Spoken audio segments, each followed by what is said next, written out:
सकाळी ऑफिसला गेला 5 वाजता जरासा वेळ मिळाला म्हणून त्यांनी मोबाईल त्याचा ओपन केला, सोशल मीडिया बघायला लागला. बघितलं लक्षात आलं की त्याला काही जणांचे मेसेज आलेत की अरे 50,000 पाठवलेत, तुझं काही काम असेल तर आत्ता तू बघून घे, काही असेल तर नक्की कळव, अजून काही लागलं तर कळव.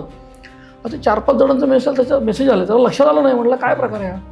त्याने एका मित्राला फोन केला, म्हटलं अरे तुझ्याकडनं असा मेसेज आला आहे, ते काय.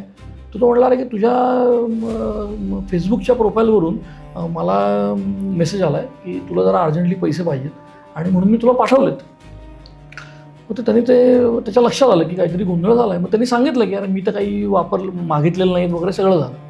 मग त्यांनी जरा माहिती घेतली सगळी, 1 तासभर 2 तास गेले. मग त्याच्या लक्षात आलं की 15 जणांना, म्हणजे एक तर ते फेसबुक प्रोफाईल हॅक झालेलं आहे, 15 जणांना त्यांनी त्या फेसबुक प्रोफाईलवरून मेसेज गेलेत की मला पैशाची गरज आहे आणि वेगवेगळे पैसे मागितले.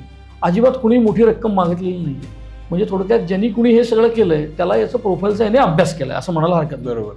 कुणाला 50,000 मागितलेत, 1,00,000 मागितलेत, काही कारणं सांगितली आहेत आणि रिप्लाय करू नको हेही सांगितलं की मी जरा अडचणीमध्ये आहे, कामामध्ये आहे, तर तू आत्ता पैसे पाठव, नंतर मी बोलतो. काय नाही, त्या माणसांनी पैसे पाठवले, ज्याला पाहिजेत त्यांनी ते घेतलेत.